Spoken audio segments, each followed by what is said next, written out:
Ράπισμα κατά της νεοναζιστικής θηριωδίας, τα μεγάλα αντιφασιστικά συλλαλητήρια σε Αθήνα και σε άλλες πόλεις της χώρας. Επεισόδια έξω από τα γραφεία της Χρυσής Αυγής στη Λεωφόρο Μεσογείων. Στους δρόμους και σήμερα η εκπαιδευτική κοινότητα, δυναμικές συγκεντρώσεις και πορείες κατά της κυβερνητικής πολιτικής και της διαθεσιμότητας. Κλειστά πανεπιστημιακά ιδρύματα. Πολλαπλασιάζονται οι καταλήψεις σχολείων.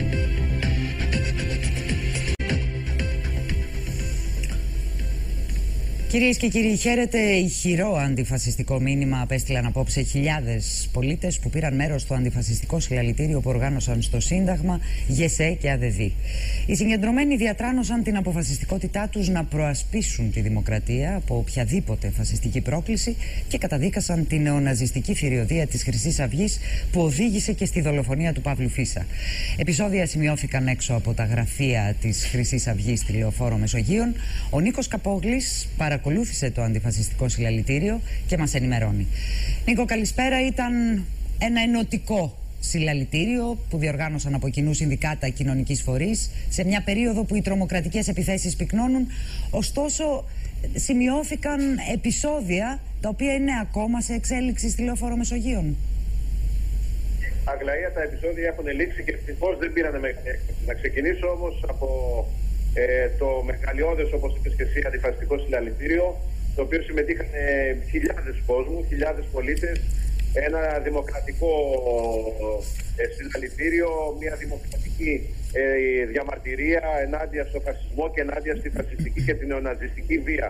Οι συγκεντρωμένοι ξεκίνησαν από την πλατεία Συντάγματος νωρίτερα και μέσω της οδού Βασιλής Σοφίας έφτασαν στην οδό Μεσογείων, εκεί όπου βρίσκονται σε απόσταση αναπνοής τα γραφεία της Χρυσής Αυγής, εκεί όπου είχαν αποκλείσει και τον δρόμο κάθετα στη Μεσογείο οι αστυνομικοί με κλούβες και με άντρες των ΜΑΤ. Η αστυνομία απέτρεψε την προσέγγιση στα γραφεία της Χρυσής Αυγής.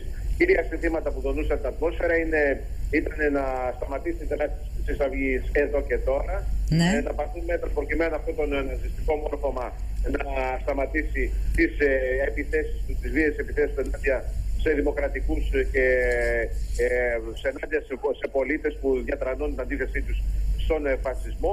Εκεί λοιπόν στην γωνία της οδού Αρκαδίας με την Λεωφόρο Μεσογείων, όπου είχαν στήσει τον αποκλεισμό τους με κλούβες οι δημιουργίες των ΜΑΤ, ξεκίνησαν τα επεισόδια.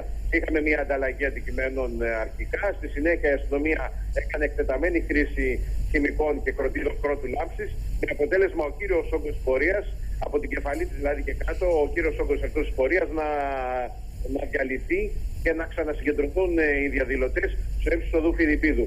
Εκεί λοιπόν άρχισαν να υποχωρούν, συγκροτημένα όμως σε μπλοκ πάλι οι διαδηλωτές, πάνω από 10.000 διαδηλωτές, άρχισαν να υποχωρούν. Οι μισοί έστριψαν την οδό Αλεξάνδρας και οι υπόλοιποι κατευθύνθηκαν προς τη Βασιλή Σοφίας, έξω δηλαδή από την Αμερικανική Πρεσβεία, κατευθύνθηκαν προς το Χίλτον.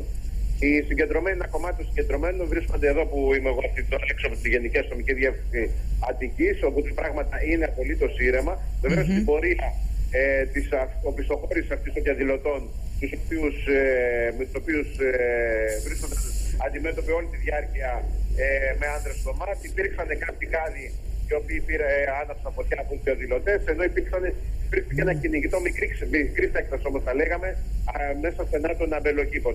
Αυτή τώρα είναι όλα ήρεμα, έξω από τη Γενική Αστυνομική Διεύθυνση, όπου και αναγκαίες λοιπόν παραποτέ οι πρωτοβουλίες για την αντιμετώπιση τέτοιων φαινομένων βίας. Ωστόσο, θα πρέπει να μας προβληματίσει, Νίκο Καπόγλη, ποιους τελικά εξυπηρετούν τα επεισόδια από ομάδα νεαρών, που σημειώνονται συνήθως τις περισσότερες εκδηλώσεις διαμαρτυρίας, τις περισσότερες πορείες.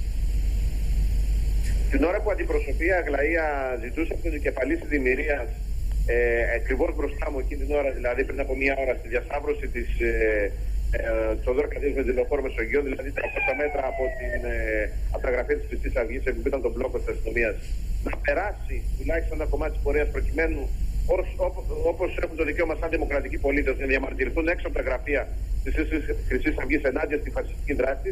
Και εκείνη τώρα λοιπόν που γινόντουσαν διαπραγματεύσεις, μια ομάδα, δυστυχώς και αυτό το είδαμε, άρχισε να πετάει αντικείμενα στους αστυνομικούς, Και αποτέλεσμα βέβαια οι αστυνομικοί ήταν να απαντήσουν άμεσα, χωρίς διακρίσεις, να αρχίζουν να ρίχνουν ανάμεσα στον κόσμο τα δακρυγόνα και τις βομβίδες πρώτου λάμψης.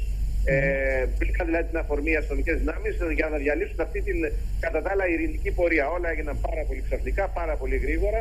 Στη συνέχεια ακολούθησαν όλα αυτά. Όπως γίνεται συνήθως, Νίκο. Ακριβώς όπως γίνεται συνήθως, συνέχεια έγιναν όλα αυτά που σας περιέγραψα. Έγινε μια επιστοχώρηση του μεγάλου όγκου των διαδηλωτών προς τη λεωφόρο Αλεξάνδρας και τη λεωφόρο Βασιλής Σοφίας. Αυτή την ώρα λοιπόν έχουν ηρεμήσει τα πράγματα. Η πυροσβεστική σβήνει και τους τελευταίους κάδους μπροστά μου εδώ στη λεωφόρο Αλεξάνδρας. Το παράδοξο επίσης, Αγλαία, να σου πω είναι ότι δεν είχαν ληφθεί μέτρα και την τροχέα. Ναι. Παρότι ήταν πάρα πολύ μεγάλη η συγκέντρωση, διότι τη στιγμή που διαλύθηκε με αυτόν τον τρόπο από την αστυνομία η συγκέντρωση, οι διαδηλωτές, δηλαδή η διαδήλωση, ναι, η πορεία, εκείνη την ώρα λοιπόν βλέπαμε ξαφνικά αυτοκίνητα, χωρίς την παρουσία αστυνομικών και δυνάμεων της τροχέας, αυτοκίνητα να ανεβαίνουν τη Φιλιππίδου. Ήταν πραγματικά μια εικόνα λίγο έτσι εξωπραγματική, καθώς ενώ έκαιγαν οι κάδοι, ενώ η πυροσβεστική ακολουθούσε από πίσω προκειμένου να σβήσει κάποιους κάδους, ναι, ενώ οι διαδηλωτές οπισθοχωρούσαν με τα πλακάτ και τα πανό τους προς την... Νίκο, οι διαδηλωτές έχουν διαλυθεί τώρα, έτσι. Έχει ολοκληρωθεί το συλλαλητήριο το αντιφασιστικό. Βεβαίως έχει διαλυθεί το συλλαλητήριο. Υπάρχει αυτή την ώρα στην πλατεία Συντάγματος μια συναυλία η οποία γίνεται στα πλαίσια αυτής της προγραμματισμένης συγκέντρωσης ενάντια στην φασιστική βία. Ναι. Υπάρχει εξέλιξη αυτή τώρα, μαθαίνω, μια συναυλία. Ναι. Να σου πω ότι τα οργανωμένα μπλοκ τόσο του ΣΥΡΙΖΑ βέβαια όσο και της ΔΙΜΑΡ, και όντως είναι αυτό αλήθεια, είδαμε και μπλοκ της ΔΙΜΑΡ σε διαδήλωση μετά από πολύ καιρό, ναι, παρέμειναν στην πλατεία Συντάγματος. Δεν ακολούθησαν δηλαδή τα μπλοκ των αντιφασιστικών οργανώσεων, των κινημάτων, αλλά και των κινήσεων των μεταναστών και των οργανώσεων των μεταναστών που βρίσκονται και ζουν στην Ελλάδα. Δεν ακολούθησαν την πορεία, ναι, της αντιεξουσιαστικής κίνησης. Αυτή η πορεία, που ήταν και το μεγαλύτερο κομμάτι δηλαδή, συνέχισε αυτή το κομμάτι μάλλον συνέχισε την πορεία του προς τα γραφεία της Χρυσής Αυγής, όπου έγιναν και όλα αυτά που σας περιέγραψα πριν από λίγο. Μάλιστα. Μύριες στο μάτι αυτή την ώρα περνάνε μπροστά μου και αυτές σιγά σιγά παίρνουν στις κλούβες. Έχει δοθεί και η κυκλοφορία κανονικά στη λεωφόρο Αλεξάνδρας και σε λίγη ώρα αργότερα αναμένεται να δοθεί και η κίνηση για τους σειρμούς του μετρό, τουλάχιστον στο Σύνταγμα αλλά και στο σταθμό της Μεγάλου Μουσικής και Καντεκάκη.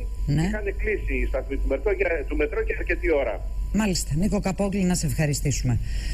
Με αντιφασιστικά συνθήματα διαδήλωσαν και το πρωί οι χιλιάδες πολίτες που συμμετείχαν στο πανεκπαιδευτικό συλλαλητήριο στο κέντρο της Αθήνας, ενώ μαζική ήταν και η κινητοποίηση του ΠΑΜΕ. Παρόμοιες κινητοποιήσεις έγιναν και σε άλλες μεγάλες πόλεις, με τους διαδηλωτές να εκφράζουν την αντίθεσή τους στην πολιτική της κυβέρνησης αλλά και τη διαθεσιμότητα. Αρκετά πανεπιστημιακά ιδρύματα είναι κλειστά, ενώ και στη μέση εκπαίδευση η αναταραχή συνεχίζεται, με τους καθηγητές να αντιδρούν στα σχέδια του Υπουργείου Παιδείας αλλά και τις καταλήψεις σχολείων από μαθητές να πολλαπλασιάζονται.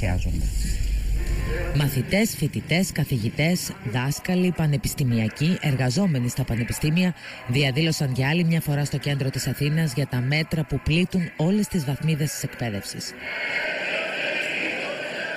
Ολοήμερα τμήματα στα δημοτικά σχολεία καταργούνται λόγω έλλειψης δασκάλων. 20.000 μαθητές της τεχνικής εκπαίδευσης δυσκολεύονται να συνεχίσουν τις ειδικότητες που έχουν επιλέξει γιατί έχουν καταργηθεί. Χιλιάδες κενά σε εκπαιδευτικό προσωπικό στα γυμνάσια και τα λύκεια οδηγούν μετά και από εντολές του Υπουργείου σε λειτουργία υπεράριθμων τμήματων. Η εκπαίδευση καταραίει, λένε οι διαδηλωτές. Όσο αυτά τα προβλήματα μεγαλώνουν, όσο το δημόσιο σχολείο διαλύεται, ο μόνος δρόμος για εμάς τους εκπαιδευτικούς είναι ο δρόμος του αγώνα απέναντι σε αυτές τις παραγνιακές πολιτικές. Εμείς συνεχίζουμε την προσπάθεια, ζητώντας την ειλικρινή και ουσιαστική στήριξη των πολιτικών κομμάτων. Τα πλεονάσματα που βασίζονται στη διάλυση και στο κλείσιμο σχολείων, νοσοκομείων, μονάδων κοινωνικής φροντίδας δεν είναι πραγματικά πλεονάσματα. Οι εκπαιδευτικοί όλων των βαθμίδων έχουν δίκαια αιτήματα. Δεν αφορούν το ιερό τους δικαίωμα στην εργασία. Αφορά τη δυνατότητα η χώρα να έχει σχολεία, πανεπιστήμια, δημοτικά, γυμνάσια και λύκεια όπου θα πηγαίνουμε τα παιδιά μας να μορφώνονται.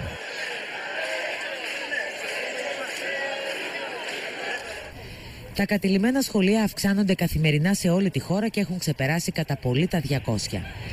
Γυμνάσια, λύκεια και ΕΠΑΛ κλείνουν το ένα μετά το άλλο από τους μαθητές και σε κάποιες περιπτώσεις και από τους γονείς που αντιδρούν κυρίως για τα υπεράριθμα τμήματα. Οι μαθητές θέλουν επίσης να συμπαρασταθούν στους χαμηλόμισθους καθηγητές τους που δείχνουν σημάδια κόπωσης στη μακρόχρονη απεργία. Πάνε να δημιουργήσουν ένα σύστημα χρησιμοποιώντας εμάς τους μαθητές. Προσπαθούν να εφαρμόσουν μέτρα πάνω σε εμάς τους ίδιους χωρίς να ξέρουν να μαθαίνουν αποτελεσματικά. Η κατάληψη για κύριο λόγο γίνεται ώστε να δείξουμε ότι οι καθηγητές δεν είναι εναντίον μας, αλλά μαζί μας και αγωνίζονται για μας.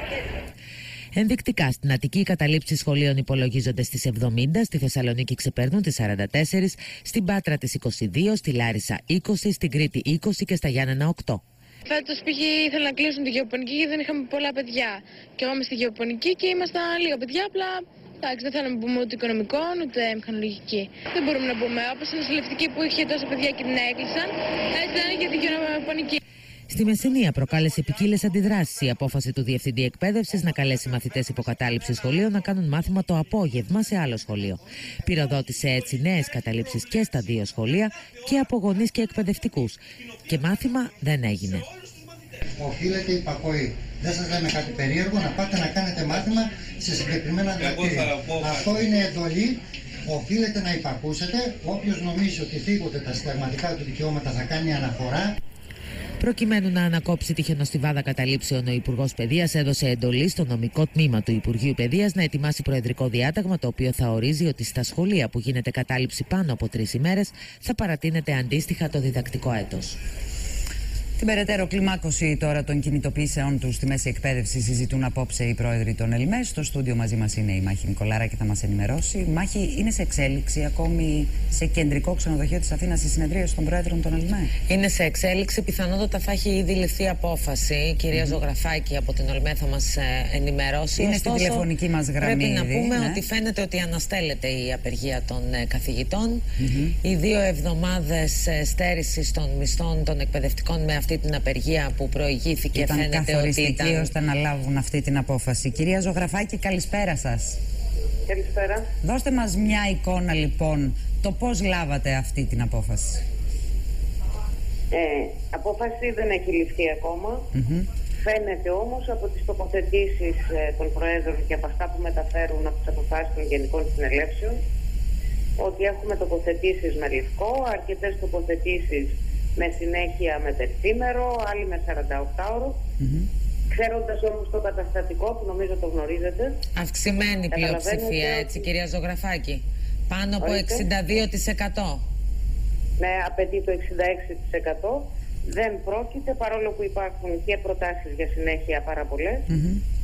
Δεν μπορεί να συγκεντρώσει καμία πρόταση το ποσοστό για την συνέχιση των κινητοποιήσεων. Το κλίμα να σας μεταφέρω όμως ότι είναι πάρα πολύ καλό. Ναι. Οι συνάδελφοι είναι ευχαριστημένοι με τη μάχη που δώσανε, με αυτά που κατακτήσανε όλο αυτό το διάστημα, όχι μόνο μέσα στον κλάδο και στους συναδέλφους, αλλά με την επαφή που είχαν με την κοινωνία, με τους μαθητές, την πρωτοφανή στήριξη που βρήκανε στα αιτήματα από την κοινωνία. Είναι όλοι αποφασισμένοι να συνεχίσουν τις δράσεις όλο το επόμενο διάστημα. Τα αιτήματα καταλαβαίνετε ότι είναι βαθιά πολιτικά. Δεν το κρύψαμε ποτέ και το συνειδητοποιούν πλήρως οι συνάδελφοι. Άρα είναι μια αποδοχή και τα πολύ μεγάλα ποσοστά που τα κρατάμε παρακαταθήκη αυτών των συγκεκριμένων αιτημάτων. Και εννοείται ότι παλέψαμε με δυσκολίες, δεν τα καταφέραμε, ξέροντας ακριβώς ότι το επίδικο των αιτημάτων είναι πολιτικό, ότι έπρεπε να υπάρχει ένας πολύ μεγάλος συντονισμός, να γίνει αίτημα συνολικά του συνδικαλιστικού και του λαϊκού κινήματος αυτά τα αιτήματα της υπεράσπισης των δημόσιων κοινωνικών αγαθών και της ανατροπής αυτών των πολιτικών. Είμαστε αισιόδοξοι όμως, παρά τις προσπάθειες συκοφάντησης και στην ουσία απαξίωσης του κινήματος, αποτύχανε όλα τα σενάρια που είχαν σχεδιάσει.